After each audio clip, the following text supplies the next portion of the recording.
At 3:44 a.m., I heard the sound of my back door clicking open. The problem was, I had locked it before going to bed, and I lived 4 miles away from the nearest neighbor. My breath hitched in my throat, that sudden cold spike of adrenaline making my chest feel tight. I didn't move. I didn't even breathe. I just sat there in the dark of my bedroom, staring at the gap under my door, waiting for a shadow to block the faint light from the hallway. It's a specific kind of terror, isn't it? That moment when you're home, the one place you're supposed to be safe, suddenly feels like a cage you've trapped yourself in. Why was the door open? Who could possibly be out here in the middle of the woods at this hour? To give you some context, my name is Elias. About 6 months ago, I took a job as a remote land surveyor for a private conservation group.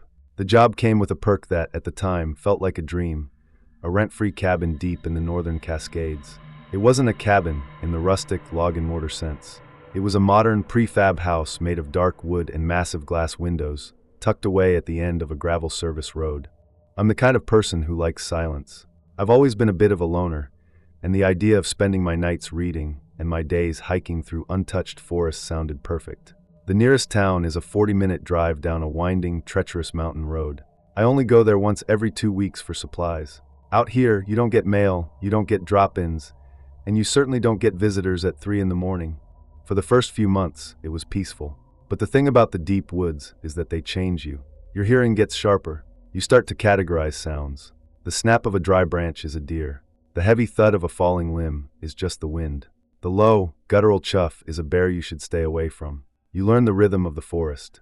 But 3 weeks ago, the rhythm changed. It started with the gifts. That's what I call them now, anyway. One morning, I stepped out onto my back deck to drink my coffee, and there was a small pile of stones arranged on the railing. They were perfectly smooth river stones, which was odd because the nearest creek was nearly a mile downhill. They were stacked in a neat little pyramid. I figured maybe it was a hiker or a park ranger who had passed through and was being quirky. I knocked them off and didn't think much of it. 2 days later, I found a dead blue jay on my doorstep. Its wings were tucked neatly against its sides. It didn't look like a cat had killed it. There was no blood, no ruffled feathers. It looked like it had been placed there, like a display. I started feeling watched. You know that prickle on the back of your neck? I'd be out marking boundaries with my GPS unit, and I'd stop, convinced someone was standing 20 feet behind me in the brush. I'd spin around, and there'd be nothing but the swaying pines and the shadows. I told myself it was cabin fever. I told myself my brain was just trying to fill the silence. Then the tapping started. Every night, around 1 a.m., I'd hear a single, sharp tap on one of the floor-to-ceiling glass windows in the living room. Just one. Clack, like a fingernail hitting the glass. By the time I'd get out of bed and grab a flashlight, the deck would be empty. I installed a few motion sensor lights, but they never went off. That was the part that bothered me. Those lights are sensitive enough to be triggered by a moth, but they stayed dark while something was close enough to touch my windows. The week leading up to tonight was when things got truly unsettling. I found my exterior tool shed open on Tuesday. I know I locked it. Inside, nothing was stolen. Not my expensive chainsaw, not the generator, nothing. But all the tools had been moved. My wrenches were lined up on the floor by size. My shovels were leaning against the back wall, facing the corner. It felt like a message, but I couldn't read it. It felt like someone was playing with my things just to show me they could. I called the local sheriff's office from my satellite phone, but they basically laughed. They told me it was probably kids from the town messing with the hermit. I tried to explain that no teenager is driving 40 minutes into the wilderness on a Tuesday night to organize a shed, but they didn't care. On Thursday, I found the first footprint. It wasn't a boot print. It was a bare footprint, left in a patch of soft mud near my well pump. It was long, longer than a normal human foot, and the toes were spaced strangely far apart. I stared at it for a long time, feeling a cold pit open up in my stomach. Someone was out here, barefoot, in near-freezing temperatures. I didn't sleep much after that. I started double-checking every lock. I started keeping a bear spray canister on my nightstand. I stopped going out for my evening walks. The forest didn't feel like a sanctuary anymore. It felt like a giant, dark room where someone was hiding, just waiting for me to turn my back. That brings us to tonight. The air was heavy, the kind of stillness that happens right before a massive storm. Not a single leaf was moving.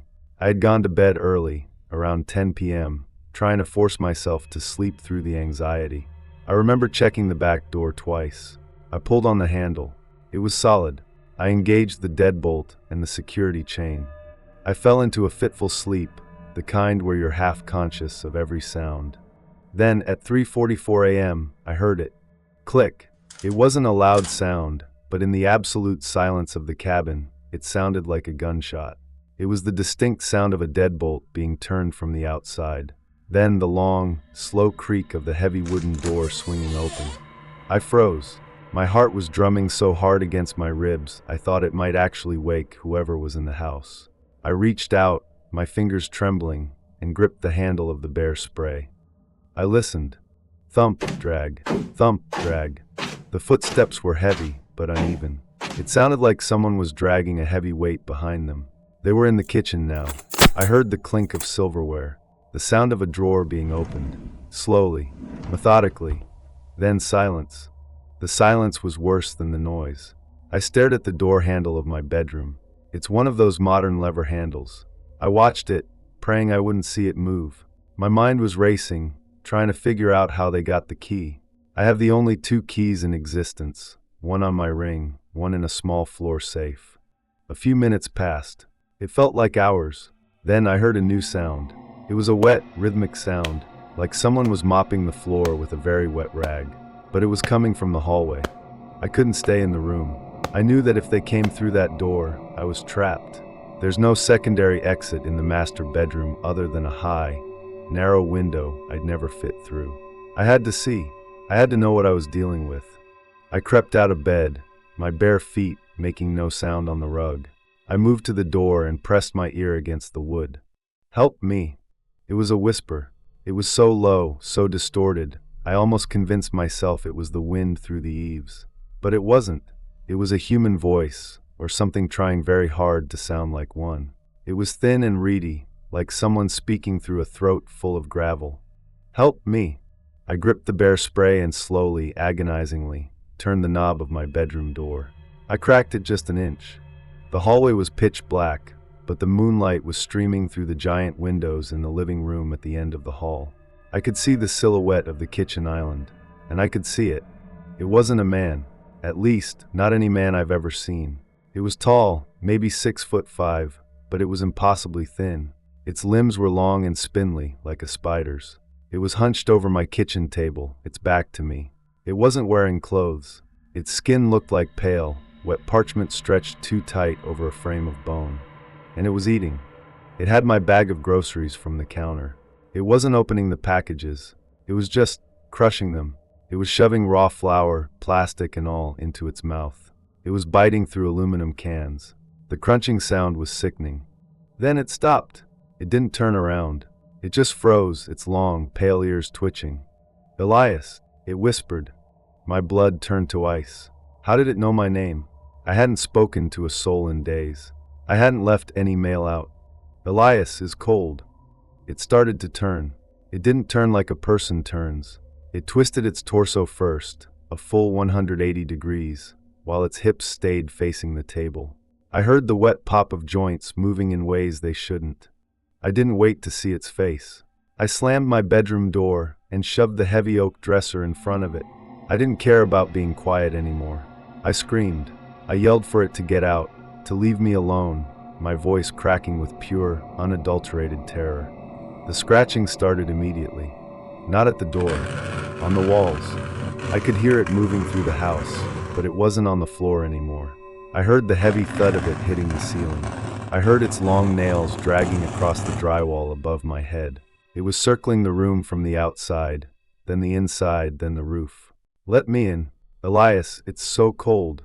I huddled in the corner of my room, the bear spray pointed at the door, my phone in my other hand. No service. I tried 911 over and over, but the no service icon mocked me. I was alone. I was 4 miles from the road, 40 minutes from the town, and something that knew my name was crawling on my ceiling. The scratching stopped right above my bed. I looked up. The ceiling in this house is made of tongue-and-groove cedar planks. I saw one of the planks begin to bend downward. Something was putting immense pressure on it from the attic space. Creak. A long, gray finger, if you can even call it that, poked through the gap in the wood. It was at least 8 inches long, ending in a yellow hooked claw. It wiggled around, feeling the air, searching for something to grab. Then, the voice came again, but this time it wasn't a whisper. It was a perfect, chilling mimicry of my own mother's voice. "Elias, honey, open the door. It's freezing out here." I felt a sob break out of my chest. My mother has been dead for 5 years. Hearing her voice, that specific lilt, that specific way she said my name, coming from that thing, it broke something inside me.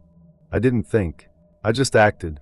I grabbed my heavy work boots, laced them up with shaking hands, and grabbed my car keys. I knew the dresser wouldn't hold the door forever. I knew the ceiling was giving way. I shoved the dresser aside. I didn't even look up at the finger wiggling in the ceiling. I threw the bedroom door open and sprinted. I didn't go for the back door. That thing was between me and the kitchen. I ran straight for the massive plate glass window in the living room. I didn't have a tool to break it, so I grabbed a heavy metal floor lamp as I ran. I swung it with every bit of strength I had left. The glass shattered in a spectacular, deafening explosion of shards. I leapt through the frame, feeling the glass tear at my jeans and my forearms, and hit the wooden deck hard. I didn't look back. I scrambled over the railing and dropped the 6 feet to the forest floor. I ran for my truck.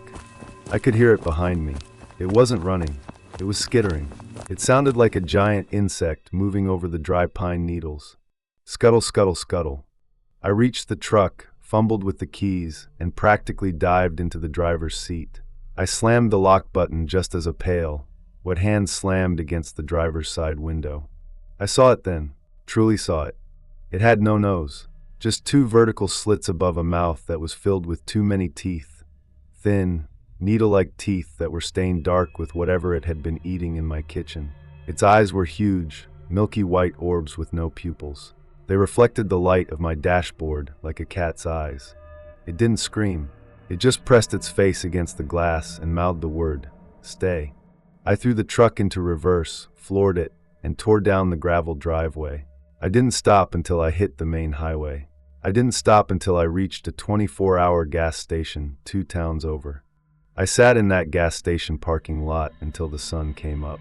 The clerk kept looking at me, probably because I was covered in blood from the glass cuts and shaking like I was having a seizure.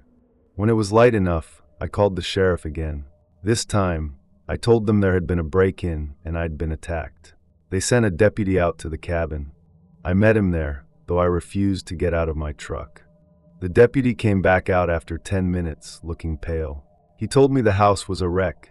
The kitchen had been ransacked. Every bit of food was gone. But it wasn't just the food. He told me he found markings on the walls. I eventually went inside with him, shielded by his presence and his holstered sidearm. The entity hadn't just eaten my food. It had used the charcoal from my fireplace to write on the walls of the hallway. Hundreds of times, over and over, in tiny, cramped handwriting that looked exactly like mine. Elias is home. But the most disturbing thing wasn't the writing. It was what the deputy found in the attic. He found a nest. It was made of my old clothes, stolen from the laundry over the past few weeks. And in the center of that nest, there were photos. Photos of me sleeping, photos of me brushing my teeth, photos of me sitting on the deck. They had been taken from inside the house. The thing hadn't been trying to get in tonight. It had been living there the whole time. It had been in the attic, in the crawl spaces, in the walls. The clicking, I heard, wasn't it entering the house. It was it leaving the house through the back door, only to realize I was awake, and then trying to get back into, what? Reclaim its territory? I quit that job that morning. I didn't even pack my bags. I left everything, my clothes, my books, my computer. I just drove. I live in a high-rise apartment in the city now. I chose it specifically because there's a 24-hour doorman and no attic. No crawl spaces, just concrete and steel. But sometimes around 3 a.m., I'll be lying in bed and I'll hear a sound. It's not a tap on the window. It's not a scratch on the wall. It's the sound of a voice coming from the hallway. A thin, reedy voice that sounds exactly like mine. Help me. And the worst part, my doorman swears he never sees anyone enter the building. But every morning, when I walk out to get my coffee, I find a single, smooth river stone sitting on my welcome mat. I'm on the 22nd floor. There are no rivers for miles.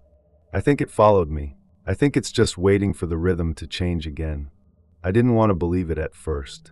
I told myself that the river stones were just a freak coincidence. Maybe a neighbor had a decorative garden, or maybe I was just losing my mind. But then I found the prints. I have a very specific routine now. Every night before I go to sleep, I sprinkle a fine layer of talcum powder across the hardwood floor of the entryway. It's a trick I read about online for people with stalkers. It sounds paranoid, I know, but after what happened in the Cascades, paranoid is just another word for prepared. 3 nights ago, I woke up at 4 a.m. The apartment was dead silent.